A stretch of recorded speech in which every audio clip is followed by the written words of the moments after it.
Hi there.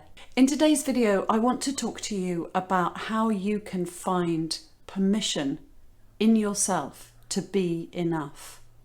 So often when I work with people, and indeed my own work, so often the reason that we don't feel enough, when we begin to examine it, is because we don't feel that we have permission to be enough.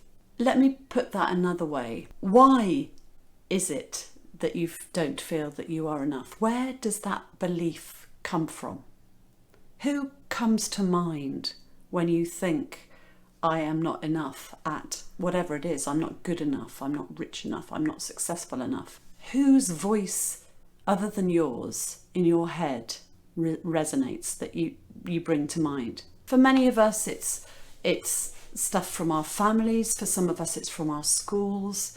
From some of us, it might be people that we used to know. Often, it's from our young age, because our belief systems, some believe, are set by the time they're 10, or the biggest influence in our belief systems come to us by the time we're 10 years old, which is why it's often those belief systems that we continue to carry unconsciously often, and they hold us back. Because whilst they may have been the belief systems that were appropriate for us, or the systems we were in when we were under 10, as adults, are they really serving you? Are they really serving us? So it's sometimes known as blind loyalty, because we're being loyal to things in our past that didn't give us permission to be who we want to be or need to be. This is deep work, and it requires us to really look at things like, how do we feel we belong? And I'll talk about those in other videos, but just in this video, what I want to do is to tell you that, of course, you can give yourself permission to be enough. And in fact, actually, the only way you can be enough is by giving yourself permission to be enough. And that sounds easier than it is, because in order to give yourself permission to be who you want to be in the world, sometimes you have to be disloyal, if you like, or say no to the belief systems that you've grown up with. Sometimes you have to move out of the belief systems of your childhood or of your past and move into ones that reflect better who you want to be in the world. So it requires being conscious, being really aware of the old belief systems that may not be serving you anymore. It requires you being aware or becoming aware of loyalties to people or what they said to you or about you that no longer serve you. They're often negative voices, those ones, by the way, things that people who might have told us something that we could or couldn't do when we were little really travel with us, don't they? So they require us to be really observant and notice that stuff. And then they require us very respectfully to dissociate with those, or to thank the belief system, if you like, to say, yeah, well, thank you for that. I'm sure you meant well, or you kept me safe. Or if that wasn't the case, thank you, and now I'm moving on.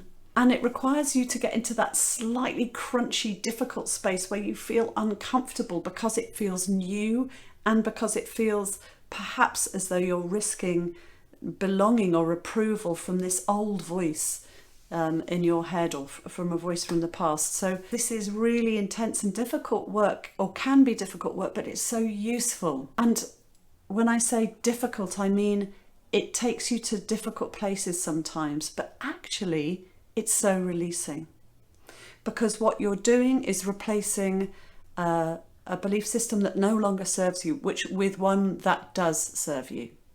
And that's so important. The first step in this journey is to notice what you want permission to be or do, and perhaps begin to notice, who is it or what is it that's stopping you believe that you can be enough in this space? And then we'll continue to work on this in the next series of films. And if you want to journey with me on this, it's such a rewarding journey. So I really invite you to to take a look. Of course, as always, when we're following this process of noticing, reflecting, choosing and resetting, it can really help to write some of this stuff down. I'll finish this video with a quote from the wonderful Michelle Obama, who wrote her autobiography, Becoming. And in that she describes when she was younger being told that she wasn't good enough, and the expectations of others on her, not from her family actually, but from her school system, were that because she was a black woman from a poor side of South Chicago, she would not be able to attain her dream of getting to an Ivy League school, an Ivy League college in the States. And yet she did.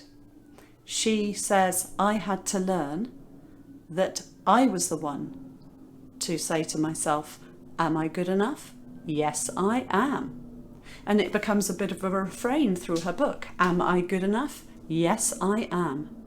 So we can choose to give ourselves permission, but it does require us to make a break with that old belief system that somebody else has told us or held for us, that we internalize and carry with us. As I said, this is about bringing what's unconscious to conscious. Jung once said, until we bring the unconscious to consciousness, it will direct our life and we will call it fate.